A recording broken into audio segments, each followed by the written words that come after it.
নাই কেন গোপনে গোপনে সাইজ দিলাম না? গোপনে গোপনে সাইজ দিলে খুব ভালো হইতো। কি ভালো হইতো? মানুষ বিষয়টা জানতো না।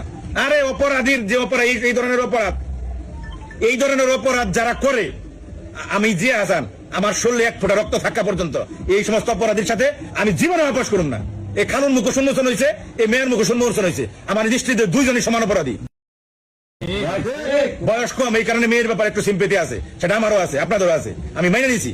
কিন্তু কথা হলো, যে অপরাধ করছে, এই ধরনের অপরাধ যদি এখন আমরা রুইখানা দেই, এই ধরনের অপরাধের বিরুদ্ধে যদি কথা না বলি, তাহলে কয়দিন পরে দেখো এই অপরাধ বাইরে যাইবো। ভাই, যদি বিয়ে দিয়ে দিতাম, খালুর সাথে মেয়ের বিয়ে দিয়ে দিতাম, আমাদের বাচ্চা কাচ্চারা কি মেসেজ পাইতো যে খালুর লোকে বিয়ে বহন যায়, মামুর লোকে বিয়ে বহন যায়, এই তো মেসেজটা পাইতো। এই মেসেজ পাইলে সমাজের জন্য ভালো হইতো না খারাপ হইতো? কথা হলো, এটা কেন তুলে ধরলাম, কেন দেখাইলাম? এটা হলো অপরাধ। সুশীল কিছু ভাই যারা যে কজন আছে, অনেকগুলা তো যারা ভিডিও বানাইতেছে, তাদের ব্যাপারে আমি কি করবো?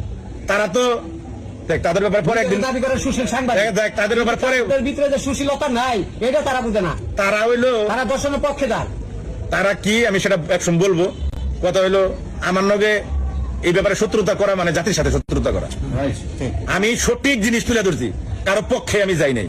মেয়ের পক্ষে, মেয়ের বিপক্ষে, আজকে মেয়ের মা বাবা আমার পক্ষে একটু কথা বলতেছে, বিপক্ষে কেন বলতেছে? কারণ তার মেয়ের চরিত্র আমি তুলে ধরছি। ও ভাই, যা তো সত্য আমি তাই তো তুলে ধরুন না, বানানোর কিছু আছে না? যা করছে তার মেয়ে আমি তাই তুলে ধরছি।